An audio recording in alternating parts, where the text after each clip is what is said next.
의문의 붉은 봉투를 받은 김도현. 봉투를 전한 소녀는 살해당하고 가명의 세금 횡령 의혹이 드러났다. 이제 김도현은 목숨을 건 마지막 대결을 앞두고 있다. 다음 날 아침, 김도현은 마을 어귀를 거닐고 있었습니다. 그는 일부러 사람들 눈에 띄도록 움직였으며 마치 아무 일도 없다는 듯 평온한 모습을 보였습니다. 그러나 그의 마음속에는 경계심이 가득했습니다. 오늘 밤 그들이 올 것이다. 김도현이 생각하고 있을 때 낯익은 얼굴이 눈에 들어왔습니다. 장노인이었습니다. 그는 이 마을의 원로였으며 김도현이 처음 이곳에 도착했을 때 따뜻하게 맞이해 주었던 이였습니다. 김도현은 반가운 마음에 그에게 다가갔습니다. 장어른 안녕하십니까? 김도현이 인사를 건넸습니다. 그러나 장노인의 얼굴은 차가웠습니다. 그는 김도현을 바라보았으나 그 눈빛에는 반가움이 아니 실망이 담겨 있었습니다. 탐정 나으리, 소문을 들었습니다. 장노인이 낮은 목소리로 말했습니다. 무슨 소문입니까? 나으리께서 붉은 봉투를 받으셨다고. 그리고 그 안에 거액의 돈이 들어있었다고 들었습니다. 김도현의 표정이 굳어졌습니다. 누가 그런 말을? 마을 사람들이 모두 알고 있습니다.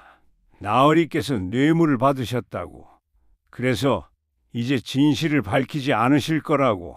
장노인의 목소리에는 배신감이 묻어났습니다. 김도현은 한숨을 쉬었습니다. 장어른, 그것은 오해입니다.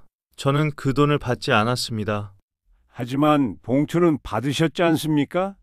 그리고 그 안에 돈도 아직 가지고 계시지 않습니까? 그것은 김도현이 말을 잇지 못했습니다. 사실이었습니다. 그는 봉투를 받았으며 그 안에 돈도 아직 돌려주지 못했습니다. 최 씨가 가져간 것은 두 번째 봉투였을 뿐 처음 받은 봉투는 여전히 그의 방에 있었습니다. 저는 그 돈을 증거로 남겨두려 했습니다. 횡령의 증거로. 횡령이라니 무슨 말씀입니까? 장노인이 되물었습니다. 김도현은 가명의 세금 횡령에 대해 설명하려 했습니다. 그러나 장노인은 고개를 저으며 그의 말을 막았습니다. 나으리, 저는 더 이상 듣고 싶지 않습니다. 장어른, 나으리를 믿었습니다. 나으리께서는 진실을 밝히는 분이라고, 돈에 흔들리지 않는 분이라고 생각했습니다. 하지만 장노인의 목소리가 떨렸습니다. 나으리도 결국 다른 사람들과 같으셨습니다. 돈 앞에서는 진실도 양심도 무용지물인 것입니까? 김도현은 아무 말도 하지 못했습니다. 장노인은 그렇게 말하고는 등을 돌렸습니다. 그의 뒷모습은 무겁고 쓸쓸했으며 김도현은 그것을 바라보며 가슴이 답답해졌습니다. 나리, 윤설이 다가왔습니다. 마을 전체에 소문이 퍼졌습니다. 나리께서 뇌물을 받으셨다고. 그래서 사람들이 나리를 의심하고 있습니다. 김도현은 한숨을 쉬었습니다. 누가 이런 소문을 퍼뜨린 것입니까? 모릅니다. 하지만 아마도 윤설이 조심스럽게 말했습니다. 가명의 자들이 퍼뜨린 것 같습니다. 나리의 신뢰를 무너뜨리기 위해. 김도현은 고개를 끄덕였습니다. 그들은 단순히 자신을 죽이려는 것이 아니었습니다. 먼저 신뢰를 무너뜨리고 사람들이 자신을 의심하게 만든 뒤 그리고 나서 제거하려는 것이었습니다. 그렇게 되면 자신이 사라져도 아무도 의심하지 않을 것이었습니다. 교묘합니다. 김도현이 중얼거렸습니다. 나리, 어떻게 하시겠습니까? 이대로 두면 나리의 명성이. 명성은 중요하지 않습니다. 김도현이 말했습니다. 중요한 것은 진실입니다. 그리고 그 진실을 밝히는 것입니다. 그가 주막으로 돌아가며 말을 이었습니다. 오늘 밤 그들이 올 것입니다. 그때 모든 것이 밝혀질 것입니다. 해가 저물고 밤이 찾아왔습니다. 김도현은 방 안에 홀로 앉아 있었습니다. 촛불은 희미하게 타오르고 있었으며 창밖에서는 바람 소리가 들려왔습니다. 윤설은 김도현의 지시대로 밖에서 대기하고 있었습니다. 곧 올 것이다. 김도현은 허리춤에 단도를 차고 방 한쪽에 몸을 숨겼습니다. 그는 침상에 이불을 뭉쳐 사람이 자는 것처럼 만들어 놓았습니다. 시간이 흘렀습니다. 한밤중이 되었을 무렵 창문이 조용히 열렸습니다. 검은 옷을 입은 사내가 그림자처럼 방 안으로 들어왔습니다. 그의 손에는 칼이 들려 있었으며 움직임은 소리 없고 빨랐습니다. 사내는 침상으로 다가갔습니다. 그리고 칼을 높이 들어 올렸습니다. 바로 그 순간 김도연이 어둠 속에서 튀어나왔습니다. 꼼짝 마시오! 김도연의 목소리가 방 안에 울렸습니다. 사내는 놀라 뒤를 돌아보았습니다. 하지만 이미 늦었습니다. 김도연이 그의 손목을 움켜잡았으며 칼이 바닥으로 떨어졌습니다. 윤설! 김도연이 외쳤습니다. 윤설이 문을 박차고 들어왔으며 사내를 붙잡았습니다. 놓으시오. 놓으라고. 사내가 발버둥 쳤으나 김도연과 윤설의 힘에 제압당했습니다. 김도연이 사내의 얼굴을 살폈습니다. 그는 낯선 얼굴이었으나 옷차림으로 보아 평범한 사람은 아니었습니다. 누가 보냈어? 김도연이 물었습니다. 사내는 입을 다물고 있었습니다. 말하지 않으면 관가에 넘기겠소. 살인 미수로 말이요. 김도연의 목소리는 차갑고 단호했습니다. 사내는 한참을 버티다가 결국 입을 열었습니다. 가명의 관리입니다. 정확히는 가명에 있는 서리 박문수라는 자가 시켰습니다. 김도연의 눈빛이 번뜩였습니다. 박문수, 그가 횡령의 주범입니까? 모릅니다. 저는 그저 돈을 받고 일을 했을 뿐입니다. 얼마를 받았소? 은자 20냥입니다. 김도연은 한숨을 쉬었습니다. 사람의 목숨이 은자 20냥에 거래되고 있었습니다. 그것도 횡령한 백성들의 세금으로 말입니다. 윤설, 이자를 단단히 묶어두시오. 내일 아침 함께 가명으로 갈 것입니다. 알겠습니다, 나리. 김도연은 창밖을 바라보았습니다. 밤하늘에는 구름이 잔뜩 끼어 있었으며 달빛은 보이지 않았습니다. 그러나 그의 마음속에는 희미한 빛이 보이기 시작했습니다. 진실은 이제 손에 닿을 곳까지 왔습니다. 그러나 그와 함께 더 큰 싸움도 기다리고 있었습니다. 다음 날 아침 일찍 김도연은 포박된 자객과 함께 가명으로 향하려 했습니다. 그러나 주막문을 나서려던 순간 한 소년이 헐떡이며 달려왔습니다. 탐정 나으리, 탐정 나으리. 소년은 숨을 헐떡이며 김도연 앞에 섰습니다. 무슨 일이냐? 김도연이 물었습니다. 강가에서 무언가를 발견했습니다. 나으리께 꼭 보여드려야 한다고 장어른께서 말씀하셨습니다. 김도연의 눈빛이 날카로워졌습니다. 무엇을 발견했느냐? 편지입니다. 병 속에 들어있던 편지인데 서기영이 쓴 것 같습니다. 김도연과 윤설은 서둘러 소녀를 따라 강가로 향했습니다. 장노인이 강가에서 기다리고 있었습니다. 그의 손에는 젖은 병 하나가 들려 있었으며 그 안에는 종이 한 장이 말려 있었습니다. 나으리. 장노인이 조심스럽게 말했습니다. 어제는 실례를 했습니다. 소문만 듣고 나으리를 의심했던 것을 용서해 주십시오. 김도연은 고개를 저었습니다. 괜찮습니다. 그보다 그 병을 보여주시겠습니까? 장노인이 병을 건넸습니다. 김도연은 조심스럽게 병 속의 편지를 꺼냈습니다. 종이는 물에 젖었으나 글씨는 여전히 읽을 수 있었습니다. 김도연이 편지를 펼치자 윤설이 그의 옆에서 함께 읽었습니다. 편지에는 이렇게 적혀 있었습니다. 이 편지를 읽는 분께 저는 석이라는 소년입니다. 만약 이 편지가 발견되었다면 저는 아마도 이미 죽었을 것입니다. 어제 한 어른께서 저를 불러세우고 붉은 봉투를 주막에 탐정 나으리께 전해달라고 하셨습니다. 그분은 갓을 깊이 눌러쓰고 계셨으나 저는 그분의 얼굴을 보았습니다. 가명의 설이 박문수였습니다. 그분은 제게 돈을 주며 아무에게도 말하지 말라고 하셨습니다. 하지만 저는 두려웠습니다. 그분의 눈빛이 무언가를 숨기고 있는 것 같았습니다. 저는 봉투를 전해드린 뒤 그분이 저를 죽일지도 모른다는 생각이 들었습니다. 그래서 이 편지를 남깁니다. 탐정 나으리, 부디 조심하십시오. 그들은 나으리를 해칠 것입니다. 붉은 봉투는 함정입니다. 그 돈은 백성들의 세금을 훔친 것이며 그들은 나으리를 매수하거나 아니면 없애려 할 것입니다. 저는 어머니께 죄송합니다. 효도도 못한 채 먼저 떠나게 되어. 석이 올림. 김도연의 손이 떨렸습니다. 편지를 읽는 내내 그의 가슴은 무겁게 가라앉았습니다. 서기는 자신이 죽을 것을 알면서도 마지막까지 진실을 남기려 했던 것입니다. 이 아이는 김도연의 목소리가 떨렸습니다. 자신의 목숨을 걸고 진실을 지키려 했습니다. 윤설의 눈에도 눈물이 맺혔습니다. 장노인이 한숨을 쉬며 말했습니다. 나으리, 이제 믿겠습니다. 나으리께서는 뇌물을 받으신 것이 아니라 오히려 함정에 빠지신 것이었군요. 김도연은 편지를 조심스럽게 접었습니다. 이것은 서기가 남긴 유언입니다. 그리고 동시에 박문수의 죄를 입증하는 증거입니다. 그가 주머니에서 붉은 봉투를 꺼냈습니다. 이 봉투와 함께 이 편지는 가명의 횡령을 밝힐 결정적인 증거가 될 것입니다. 장노인이 물었습니다. 나으리, 이제 어떻게 하시겠습니까? 가명으로 갑니다. 그리고 박문수를 고발할 것입니다. 김도연이 단호하게 말했습니다. 하지만 나리, 윤설이 걱정스럽게 말했습니다. 가명도 이미 부패했다고 하지 않으셨습니까? 그곳으로 가시면 위험하지 않겠습니까? 위험합니다. 하지만 김도연이 서기의 편지를 꼭 쥐었습니다. 이 아이는 자신의 목숨을 걸고 진실을 지켰습니다.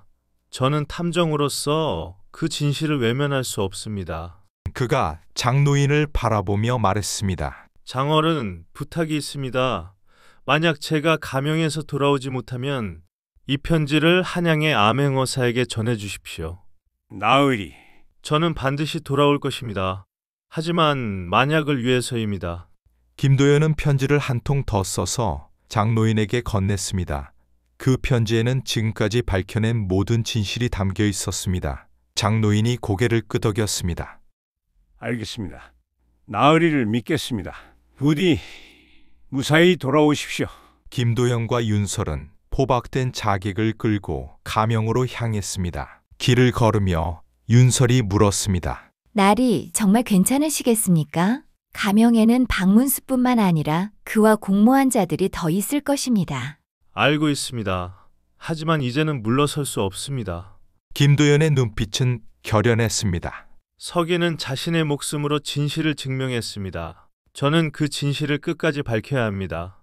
그것이 탐정의 의무이자 산자의 책임입니다. 두 사람은 가명을 향해 걸음을 재촉했습니다. 하늘에는 먹구름이 끼기 시작했으며 바람은 점점 거세졌습니다. 마치 폭풍이 다가오고 있는 것처럼 앞으로 벌어질 일들을 예고하는 듯 했습니다.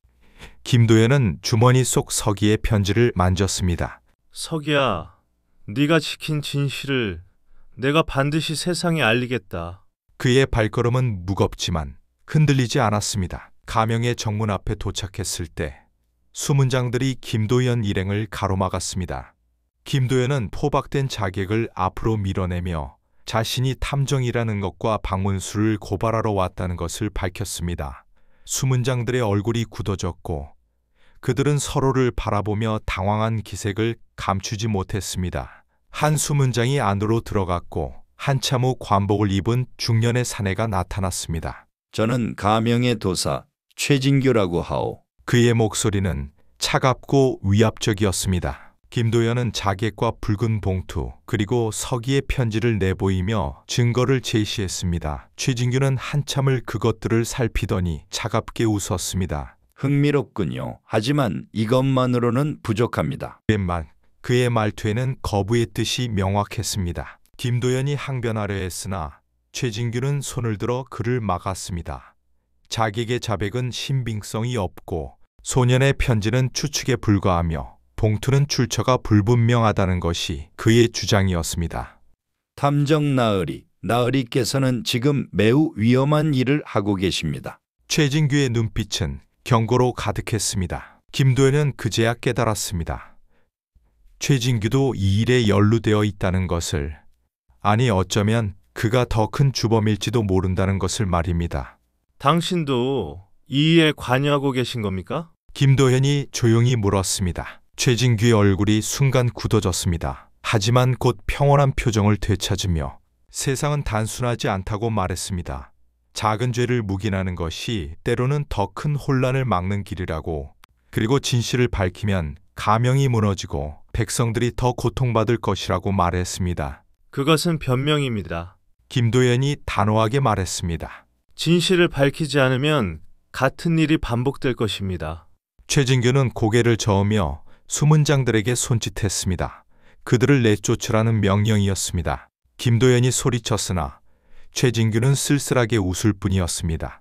정의는 때로 현실 앞에서 무력하다고, 그리고 언젠가 그것을 깨닫게 될 것이라고 말했습니다. 김도연과 윤설은 강제로 가명 밖으로 끌려 나왔습니다. 문이 굳게 닫혔고 그들은 거리에 남겨졌습니다. 윤설이 분노에 떨며 말했습니다. 나리, 저들은 모두 한패입니다. 김도연은 주먹을 꽉 쥐었습니다. 그는 이제 깨달았습니다. 자신이 이용당했다는 것을. 붉은 봉투는 단순한 뇌물이 아니라 함정이었다는 것을.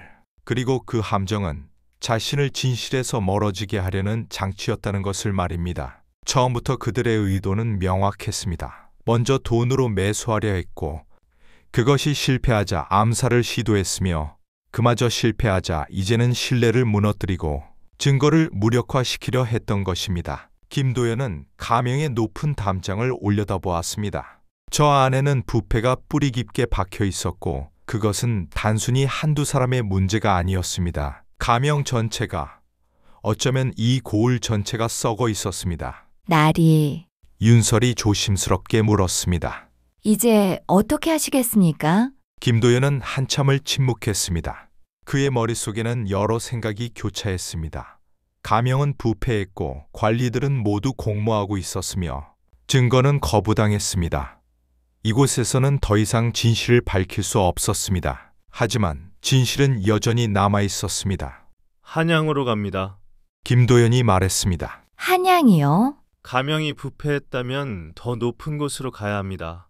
한양의 암행어사에게, 아니, 필요하다면 임금께 직접 상소를 올릴 것입니다. 김도연의 눈빛은 결연했습니다. 그는 주머니 속 서기의 편지를 만졌습니다. 소년이 목숨을 걸고 지킨 진실, 그것을 포기할 수는 없었습니다. 하지만 나리, 한양까지는 먼 길입니다. 게다가 그들이 가만히 두지 않을 것입니다. 윤설이 걱정스럽게 말했습니다. 알고 있습니다. 하지만 이제 물러설 수 없습니다. 김도연이 천천히 걸음을 옮겼습니다. 서기는 자신의 목숨으로 진실을 증명했습니다. 저는 그 진실을 끝까지 밝혀야 합니다.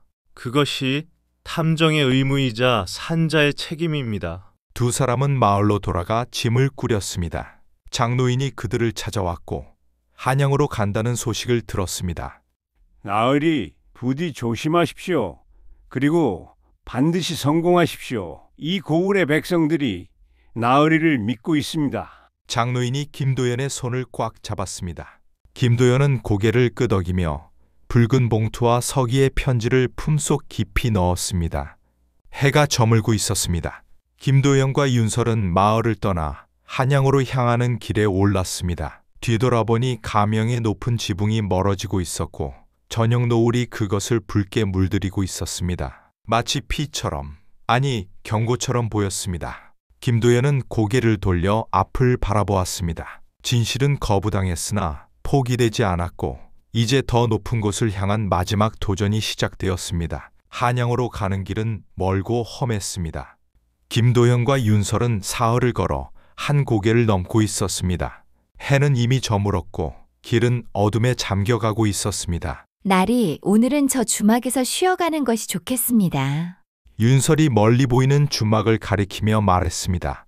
김도연은 고개를 끄덕이며 주막으로 향했습니다. 주막은 작고 허름했으나 따뜻한 불빛이 새어나오고 있었습니다. 두 사람은 안으로 들어가 방을 잡고 저녁을 청했습니다. 밥을 먹고 있을 때 주막 문이 열리며 여러 사람이 들어왔습니다. 김도연은 그들을 흘끗 보았습니다. 평범한 나그네들처럼 보였으나 그들의 눈빛은 날카로웠고 움직임은 조심스러웠습니다. 마치 무언가를 찾고 있는 듯 했습니다. 추격자들인가? 김도연은 경계심을 늦추지 않았습니다. 저녁을 마치고 방으로 돌아간 뒤 윤설이 작은 목소리로 말했습니다. 나리, 저 사람들 우리를 따라온 것 같습니다. 저도 느꼈습니다. 아마도 가명에서 보낸 자들일 것입니다.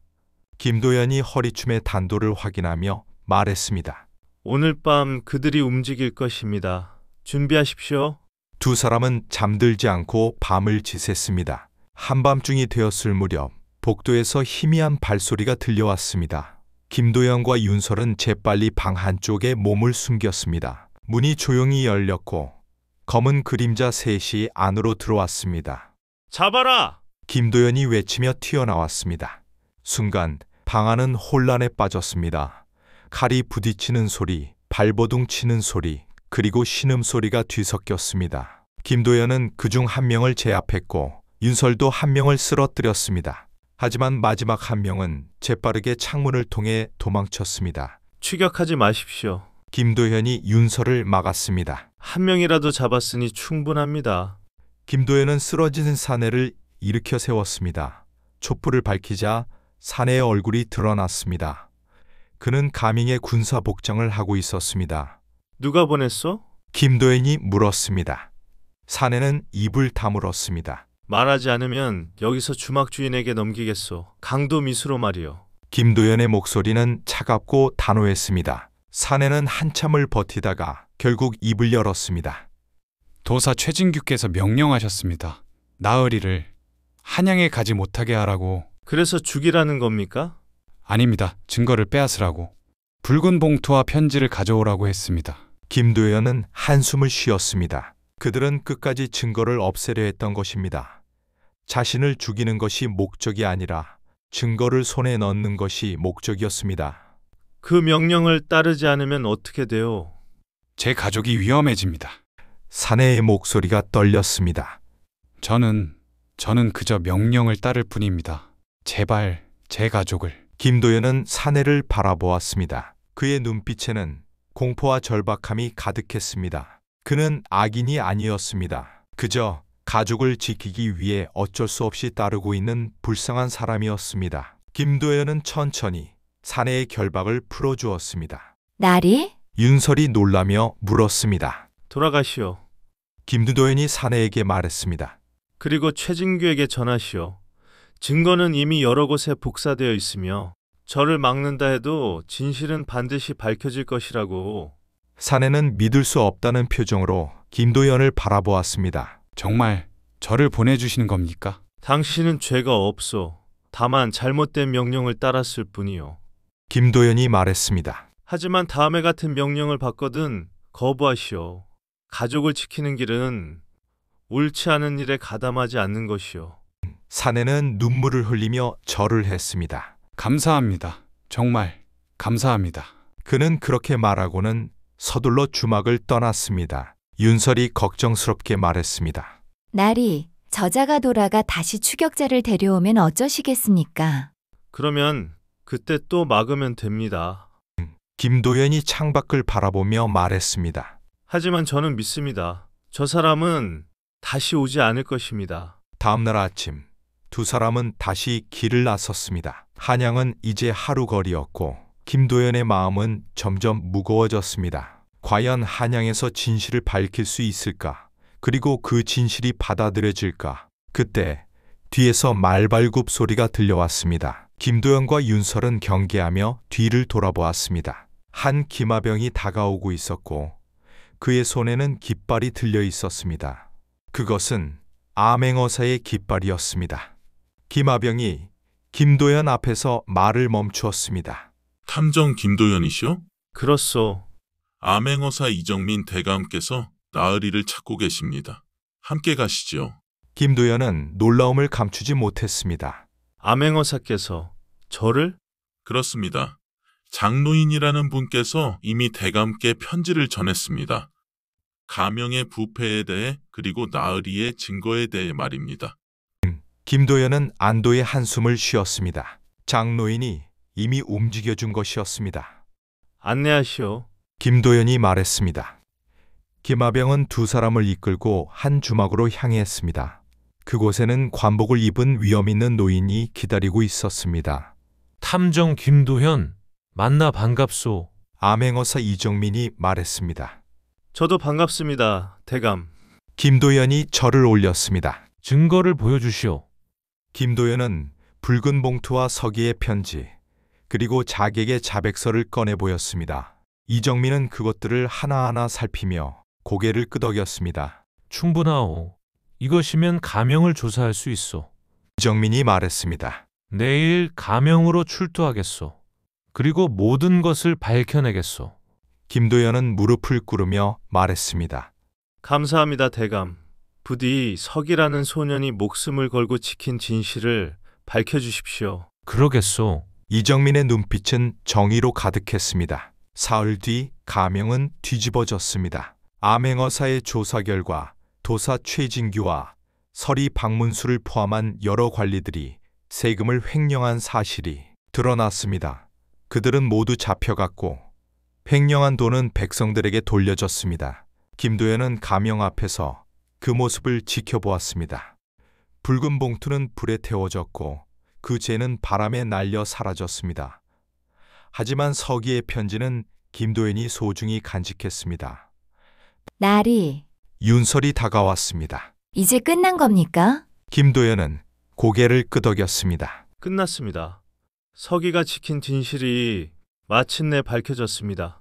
그는 하늘을 올려다보았습니다. 구름 사이로 햇살이 비치고 있었고 그 빛은 따뜻했습니다.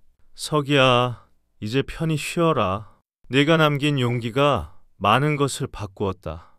김도연은 그렇게 중얼거리며 천천히 그 자리를 떠났습니다. 붉은 봉투는 재가 되어 사라졌고 금전의 그림자도 거쳤습니다. 진실은 마침내 빛을 보았고 정의는 비록 늦었지만 실현되었습니다. 김도연은 그 모든 것을 지켜본 뒤 다시 길을 나섰습니다. 의리와 탐욕의 경계에서 그는 의리를 택했습니다. 하지만 끝은 아니었습니다. 떠나는 그의 발끝을 따라 또 다른 그림자가 드리워지기 시작했습니다. 잊힌 초상화 한 점, 그리고 사라진 여인.